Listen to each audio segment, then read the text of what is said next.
मैं हूं आपकी दोस्त वर्षा।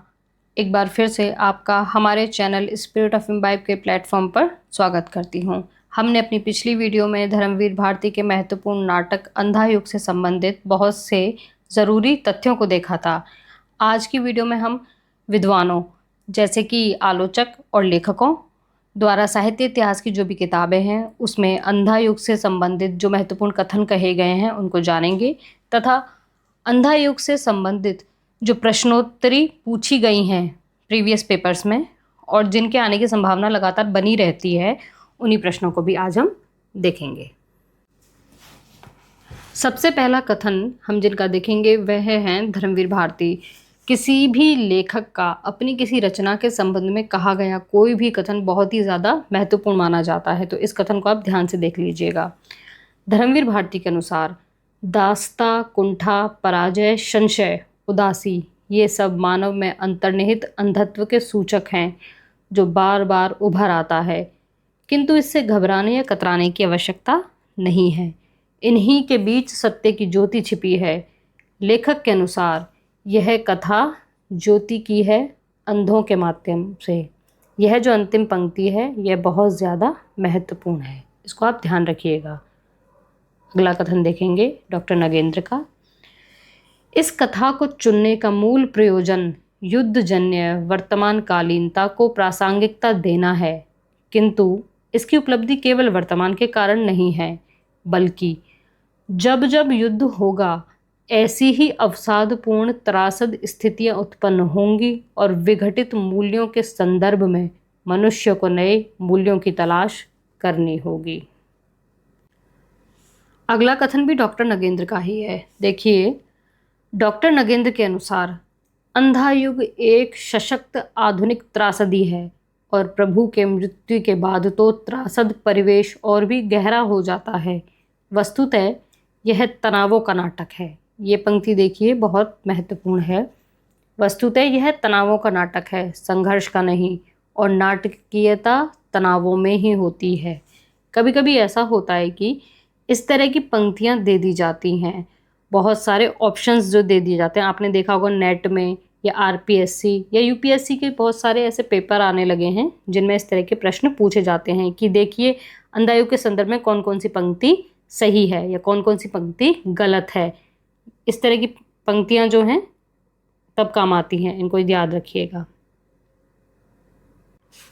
अगला कथन डॉक्टर रामचंद्र तिवारी के अनुसार है।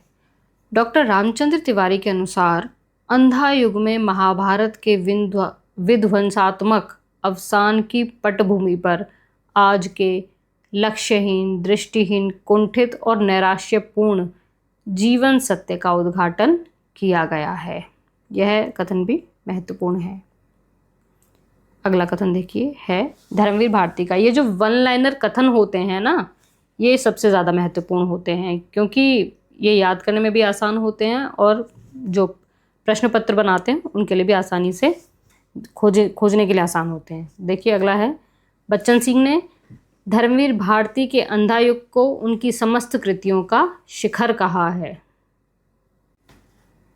अगला कथन भी बच्चन सिंह का है। देखिए, बच्चन सिंह का कथन है, वस्तुतः यह नाटक युद्धजन्य अर्धसत्यों, कुंठाओं, अंधी स्वार्थपरता, विवेक शून्यता आदि के बीच आस्था, दायित्व, ज्योति का उद्घाटन करता है।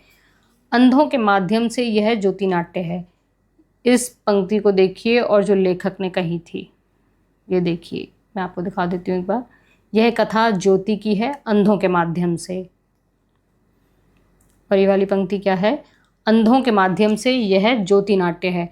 ये इस तरह की जो पंक्तियाँ होती हैं ये आपको बहुत ज़्यादा ध्यान से याद करनी है क्योंकि ये आपको कंफ्यूज कर सकती हैं।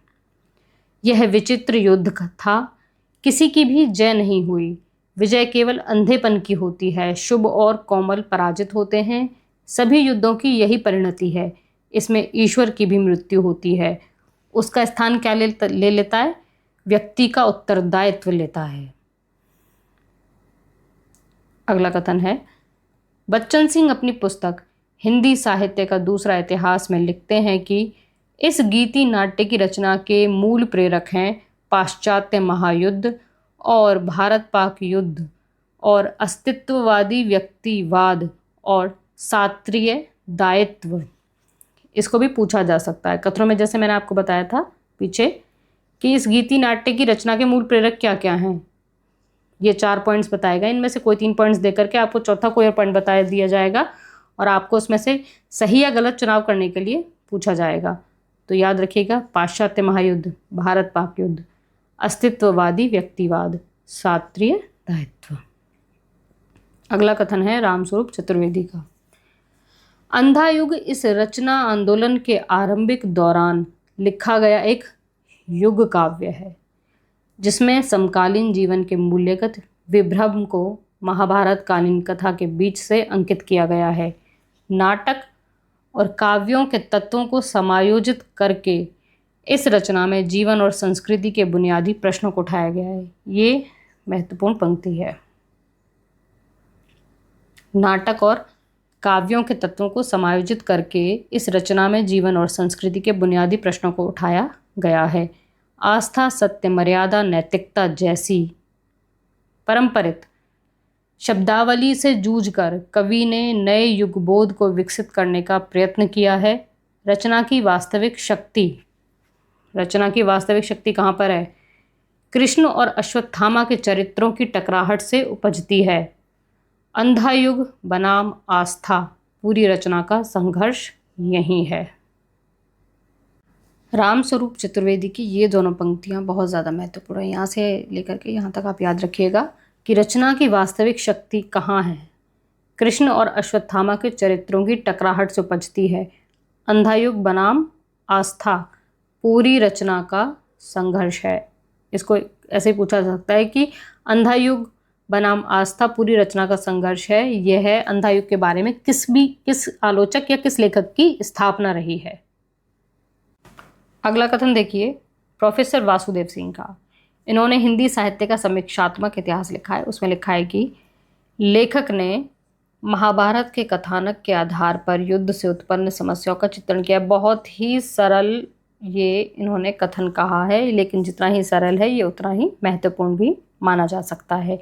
तो ये देखिए, हमने कुछ आपको महत्वपूर्ण कथन बता दिए हैं। अब आगे हम चलते हैं प्रश्नोत्तरी पर। अंधा युग गीति नाट्य से निर्मित प्रश्नोत्तरी है। पहला प्रश्न है, किंतु उस दिन यह सिद्ध हुआ जब कोई भी मनुष्य अनासक्त होकर चुनौती देता है इतिहास को, उस दिन नक्षत्रों की दिशा बदल जाती है। इन पंक्तियों के सृजयिता और कृति का नाम बताइए। बहुत ही आसान है, आपको ये पंक्तियाँ याद रखनी है। मैंने पिछली वाली वीडियो में आपको बताया ही था कि ये पंक्तियाँ कहाँ से ली गई हैं। तो ये ली गई हैं अंधा युग धर्मवीर भारती का, जो कि 1955 में आया था। अगला प्रश्न है कि अंधा युग में युयुत्सु की चिंता क्या है? इस प्रश्न का उत्तर भी मैंने आपको पिछली वीडियो में बताया था कि युयुत्सु की चिंता है कि मानव भविष्य की रक्षा। अगला क्वेश्चन देखिए, अंधा युग के संबंध में कौन से विचार सही नहीं है? पहला विचार है कि यह महाभारत के 18वें दिन की कथा पर आधारित है। दूसरा है कि आधुनिक भावबोध को रूपायित करने वाले नाटकों में अंधा युग विशेष रूप से उल्लेखनीय है। तीसरा है कि इसमें बहिर्द्वंद और अंतर्द्वंद दोनों विकराल रूप में मौजूद हैं। चौथा, अंधा युग आधुनिक त्रासदी को व्यक्त नहीं करता है। तो इस प्रश्न का उत्तर हम जान लेंगे कि देखिए, जैसा कि आप जानते हैं कि महाभारत का ये जो महाभारत पर आधारित ये जो अंधा युग लिखा गया है, ये इसका कथानक किस पे आधारित है? 18वें दिन की संध्या से लेकर के प्रभास तीर्थ में प्रभु की मृत्यु तक। ये गलत हो गया है। अगला देखेंगे, आधुनिक भावबोध को रूपायित करने वाले नाटकों में अंधा युग विशेष रूप से उल्लेखनीय है। ये बिल्कुल सही है। इसमें बहिर्द्वंद और अंतर्द्वंद दोनों विकराल रूप में मौजूद हैं। ये भी सही है। अंधा युग आधुनिक त्रासदी को व्यक्त नहीं करता है, ये गलत है, क्योंकि वह व्यक्त करता है। तो इसका सही उत्तर क्या हुआ? दूसरा और तीसरा।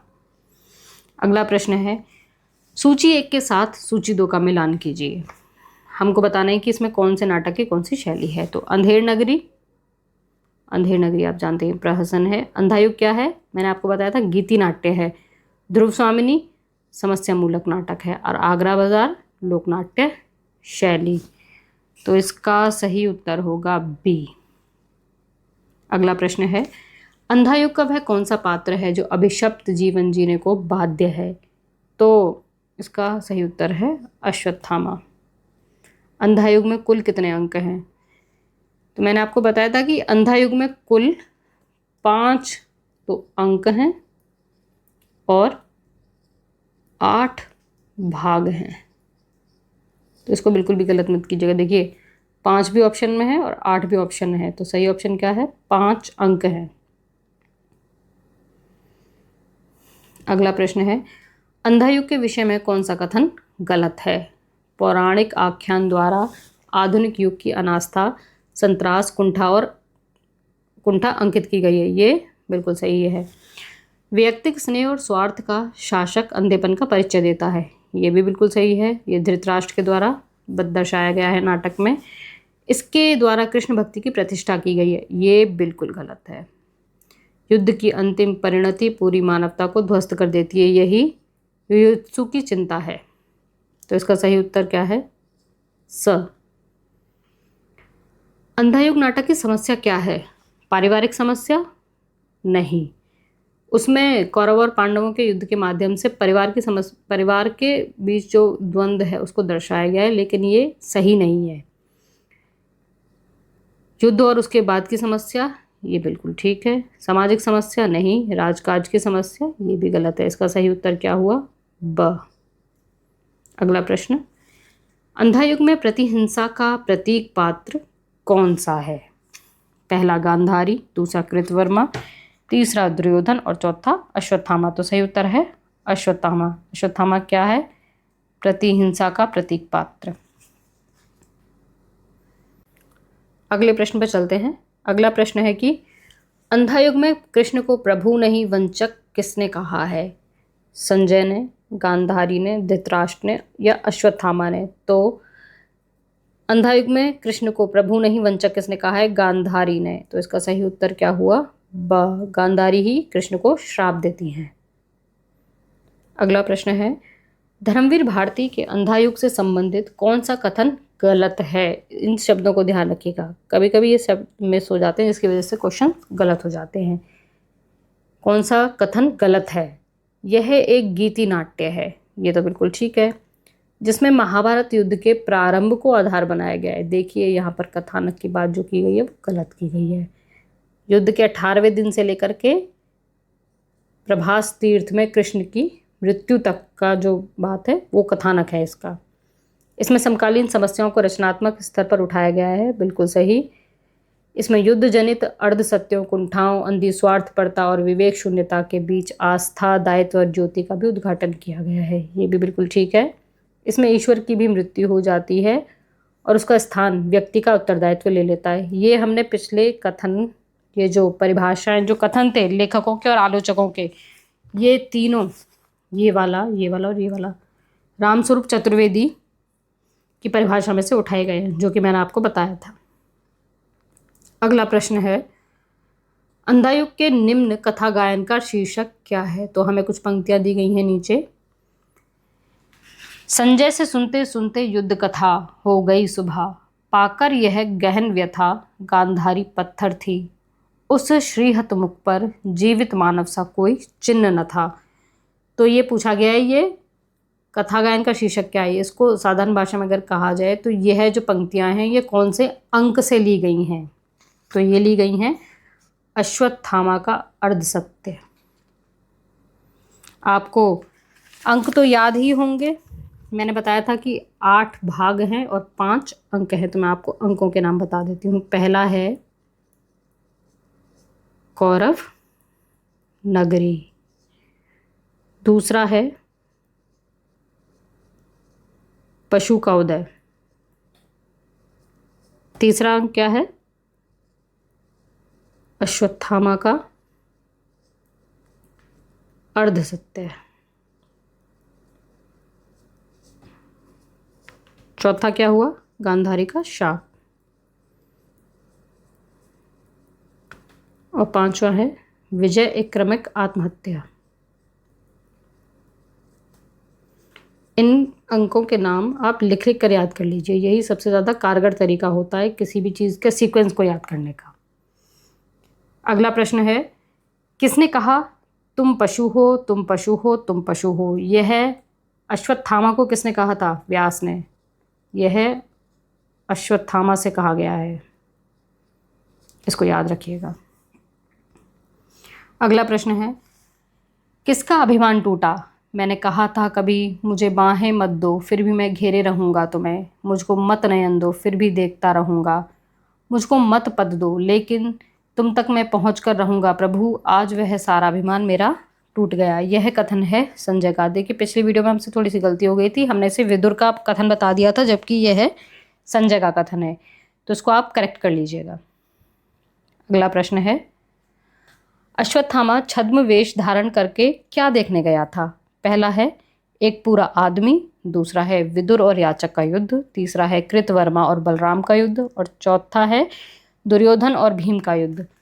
तो इसका सही उत्तर है दुर्योधन और भीम का युद्ध। अश्वत्थामा छद्म वेश धारण करके क्या देखने गया था? डी आंसर है इसका, दुर्योधन और भीम का युद्ध। अगले प्रश्न पे चलिए। अंधा युग में दृश्य परिवर्तन के समय कथा गायन की योजना का स्रोत क्या है? तो देखिए, इसका स्रोत है, पहला देखिए पारसी थिएटर, दूसरा संस्कृत नाटक, तीसरा ग्रीक नाटक, या भारतीय लोक नाट्य परंपरा। तो इसका उत्तर है द भारतीय लोक नाट्य परंपरा। इस तरह के क्वेश्चन भी पूछे जाते हैं, इनको भी आप इग्नोर मत करिएगा, इनको भी बिल्कुल ध्यान से याद रखिएगा। अगला प्रश्न है, अंधा युग नाटक के अंक शीर्षकों का सही अनुक्रम क्या है? मैंने आपको अभी अभी अनुक्रम दिखाया था, और आप देखिए इसमें कौरव नगरी सही है, पशु का उदय नहीं है। देखिए इस वाले में है कौरव नगरी, पशु का उदय, अश्वत्थामा का अर्धसत्य, गांधारी का शाप, और पांचवा क्या हुआ? विजय एक क्रमिक आत्महत्या। तो इसका सही उत्तर क्या हुआ? डी। अगला प्रश्न है, मर्यादा मत तोड़ो, तोड़ी हुई मर्यादा कुचले हुए अजगर सी गुंजलिका में कौरव वंश को लपेटकर सूखी लकड़ी सी तोड़ डालेगी। अंधा युग का उपयुक्त संवाद किसका है? भीष्म का, कृष्ण का, विदुर का, या द्रोणाचार्य का? ये बहुत ही महत्वपूर्ण कथन है, बहुत बार पूछा गया है। यह है विदुर का। अगला प्रश्न, अंधा युग उद्धृत प्रस्तुत कथन किस पात्र का है? मेरी ममता ही वहां नीति थी, मर्यादा थी। यहाँ ममता की बात की गई है। यहाँ पर आप कंफ्यूज हो सकते हैं कि गांधारी हैं या कि धृतराष्ट्र हैं, लेकिन इसको याद रखिएगा, यहाँ पर धृतराष्ट्र ही सही उत्तर है। कंफ्यूज होने की बिल्कुल भी ज़रूरत नहीं है, बिल्कुल ध्यान कर लीजिएगा इस पंक्ति को। अगला और आखिरी प्रश्न है, यह रक्तपात कब तक समाप्त होना है? दोनों पक्षों को खोना ही खोना है। उपयुक्त पंक्तियां किस रचना की हैं? बहुत ही सरल प्रश्न है, अंधा युग की। यह वीडियो हम यहीं पर समाप्त करते हैं। आपने हमारी पिछली वीडियो में देखा कि हमने उसमें पात्रों से संबंधित महत्वपूर्ण तथ्य, कथन, और इस वाली वीडियो में विचारक जो आलोचकों के जो कथन हैं वो, और प्रश्नोत्तरी, ये सब हम लेकर आए हैं। और हमारी यह कोशिश रही है कि कोई भी प्रश्न छूटे नहीं, जो कि परीक्षा की दृष्टि से बहुत ही महत्वपूर्ण होते हैं। उम्मीद करती हूँ कि आपको हमारी वीडियोस अच्छी लगी होंगी और ये आपके लिए बहुत ही उपयोगी भी सिद्ध होंगी, ऐसा मैं सोचती हूँ। और अगर आपको हमारी वीडियोस अच्छी लगी हैं तो हमारी वीडियोस को लाइक करें, हमारे चैनल को सब्सक्राइब करें, और इसी तरह की बहुत सारी महत्वपूर्ण वीडियो से जुड़े रहें। शुक्रिया।